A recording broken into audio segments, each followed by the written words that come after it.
Okay.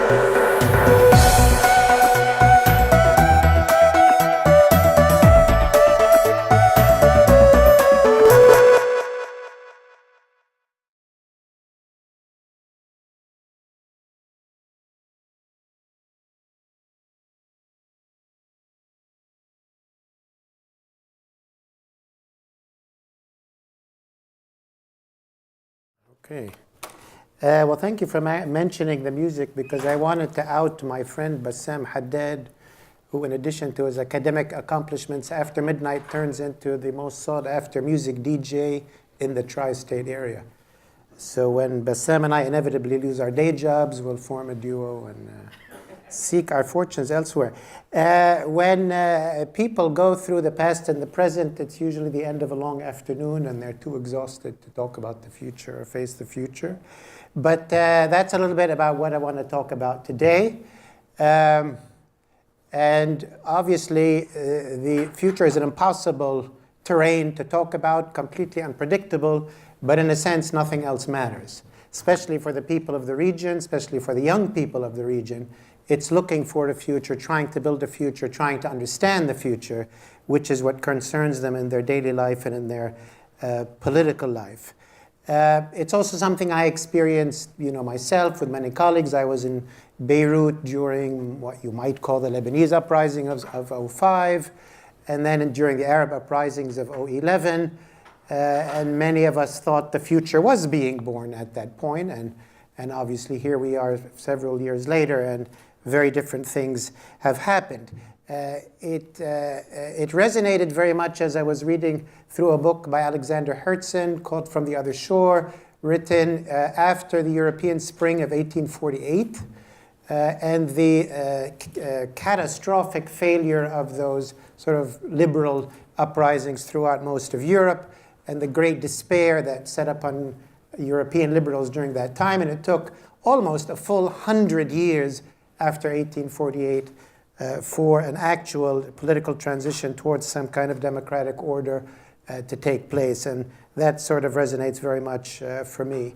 As somebody from the Arab world who's also read a lot and written a lot about Arab political thought, that was my PhD thesis, which Lisa Anderson was one of the readers for and leaders for. I'm struck that in the past, we used to have a future. In the past, there was a vision in the 50s, what things would look like, in the 20s, what things would look like in the future.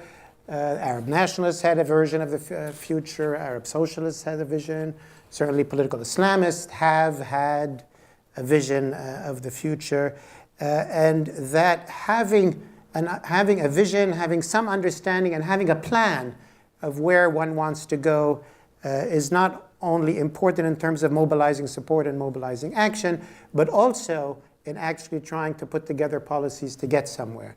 If you don't know where you're going, you're likely to get somewhere else, as they say. So I also sort of see this as a crisis, not just of the Arab world and of Arab conditions, Syria, Yemen, and so on. It's also sort of a crisis of Arab political thought and almost Arab civilization, using it loosely. And when talking about the future, which is an impossible thing to sort of in any way predict or anything of that nature, but I look at at least two strands.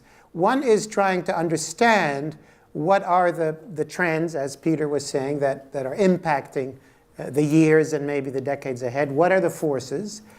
Which gets to a little bit a loose attempt to try to predict with a small p where things might be heading. But also within the menu of possibilities of the future, in the future, there is the prescriptive element. Where does a people want to go? Where do certain parties want to go? Where do certain movements want to go? So the understanding part, the predictive part, as well as the prescriptive part, are all elements that I think are interrelated. When maybe one zooms back and tries to look at what is really the underlying forces, the tectonic plates that are at play beyond the complex politics and things that are going on in each country, in each sub-region, And that will be impacting in years and decades ahead. Obviously, demography is one of the big ones, high demographic growth, large youth population. That is a trend that you can predict. It's slowing down in terms of rate of growth, but it is still enormous. Economic trends, which politically impacts unemployment and so on. When you link it to demography, you have sluggish economic growth, very job poor. You can sort of predict that the Arab world is certainly not going to close the unemployment gap unless there's some miracles in the decade or decades ahead. That's kind of a hard trend. Land, this is the tightest land region in the entire world. Only 4% of it is arable, and that's getting eaten away. It's the most water poor in the world, and that is getting eaten away, even underground and overland water. And it is, if you look now and 1 or 2 or 3 decades down the road, climate change is already massively impactful and is going to be much, much more impactful, which it already has created, climate refugees and so on. So those hard trends are there and are going to be harder in the years ahead. Alongside that, you have predictable trends of high urbanization and trends of technology and technological change, which we can't predict other than to say that the technological revolutions that already happened for information and communication, if anything, are going to be speeding up in very unpredictable ways. Technology now is a very massive force. When you take those last two together, urbanization and technology in particular, I get to sort of looking at power shifts, how power is shifting and has been shifting and might be shifting. One is a shift of power from state to society. These are not societies like they were in the 50s and 60s.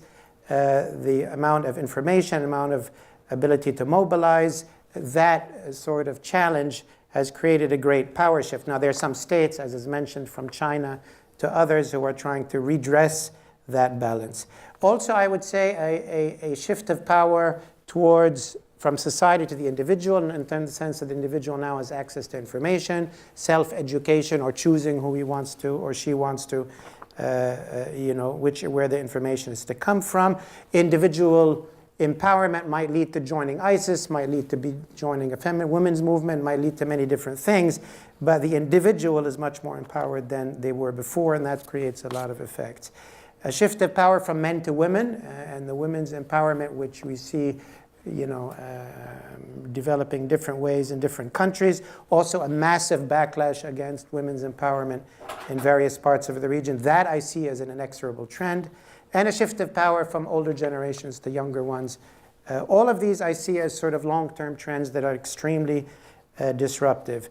These tectonic shifts come up against rigid institutions, obviously rigid political institutions that either hit back or collapse into civil war. Very few of them have been able to sort of limp forward. Tunisia is a precarious example of that. Economic institutions that are also fairly rigid, that are basically rentier states, and the liberalization that happened did not create job-rich growth, nor sort of tremendous growth that we saw in East Asia or even in Turkey in the decade before this one. Rigid cultural institutions, hugely unresolved cultural issues about culture, about religion, the role of God, and all of those things that have led to alignments in civil wars and bloody conflicts in some parts of the region. This change that's taking place in the tectonic plates, I think it's not surprising that the actual result of change is not transition. The result of change is disorder, conflict, resistance by institutions. And I think that's the interregnum we're living through now, and it's not surprising. But in a way, also, one can say in the long term, perhaps it's a positive trend in the sense that if nothing were changing, there probably wouldn't be this amount of contestation and conflict and so on. So this symptom of disorder means something is going on in the deeper sort of tectonic plates. This change, though, if it's not channeled through transitions and institutions and so on, certainly could go on as disorder and conflict and repression and kickbacks, and as it did in Europe for an entire century. It's not inconceivable that this birth of these new forces can be delayed or counteracted for many, many decades. And what's clear that in this phase of change in the Middle East, there is no direction. There's no agreed upon direction. Sometimes I call it, yes, maybe it's in transition, but certainly lost in transition. There's no roadmap. There's no agreement. There's no process through which this change is being shepherded in a particular direction. Very different than what happened in Central Europe, where there was the Western Europe to move that forward, or what happened in Latin America, where perhaps the US at a certain stage nudged it forward. And these changes and this disorder is similar to what happened after World War I, is very profound in that it's questioning very fundamental notions, concepts, institutions, from, in some countries, the definition of the nation. What is the nation? Where do boundaries stand? Obviously, we see that in the Levant, and it's among Kurds, obviously, among Islamists and ISIS and so on. What defines the nation? Even in Egypt, who's a citizen? And if you're, Muslim Brotherhood, are you a terrorist? Are you a citizen? The definition of the nation is something that's sort of fundamentally being challenged. The definition of what a state should be, obviously the different versions from the liberal version to the Islamist version to the Gulf kind of conservative but yet economically kind of attempt to be hyper-modern version, to Assad's version, which is sort of an old Hobbesian version that I'm the most brutal of all, so I am the state. And that's kind of a form of a submissive social contract. And that contestation of even what do we understand by an Arab state is something there's no roadmap for at this point. I mentioned issues of religion that have come back in force and that have led to the arming of different groups and the drawing of lines in societies, even ones that are not in civil war. That is also an issue of great contestation, as well as the role of women in all of this. I mentioned this, and I mentioned Europe, because these transitions and redefinitions of nation and state, and whether it's democratic or monarchical, role of women, role of the God, role of religion, role of religious institutions, is something, for example, that we track it in Europe. It took several centuries to come to fruition, and only 70 years ago did it reach some sort of tentative equilibrium, which even now is being contested in a certain way. And in the Arab world in particular, there is sort of more than ever no real vision for the future, and that's something that beyond even the current civil wars and terrorist groups, not having an idea about the future is extremely, extremely dangerous to my view. As ending comments, I mean, obviously, I'm not saying that no one can predict the future and so on, but one, I think, needs to think about it and consider, how does one think about it? And in exercises with others in different groups when trying to think about it, the categories that I often sort of think about, and some have been mentioned today. What is the future of the Middle East in which global order?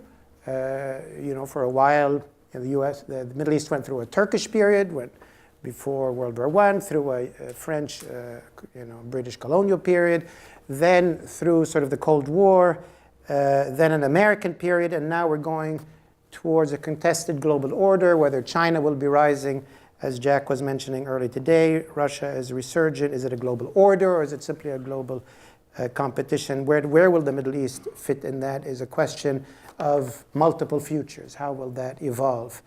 A key question is the regional future. The Middle East today has no regional order, and that is, to a large degree, behind many of the ills and the state collapses that we've seen. It used to be, as I said, a Turkish order, then after World War II, sort of an Arab order with Israel, Turkey, and Iran on the outside. Now, effectively, it's an Iranian Arab order, if one can say that, with the Turks attempting to play a role. But beyond northern Syria, really not much. But really, Iran dominates the entire Levant and has probably a permanent foothold in Yemen as well. That is a reality that has, there's no accommodation, there's no structure to that, causing a lot of disorder. So what regional orders, regional futures will there be? I've mentioned the question the different trajectories of political futures. The Gulf, Egypt, and others are trying to reassert what was reasserted in Europe in the second half of the 19th century, an authoritarian, monarchical, semi-monarchical system. I don't think that will stand because that doesn't, to my mind, balance with the distribution of power that we saw. And I'll end with reflections on sort of what I mentioned at the very beginning, that our environmental future in the Middle East might be the harshest of any region in the world. And the Middle East hasn't even begun to take any of that seriously. Thank you.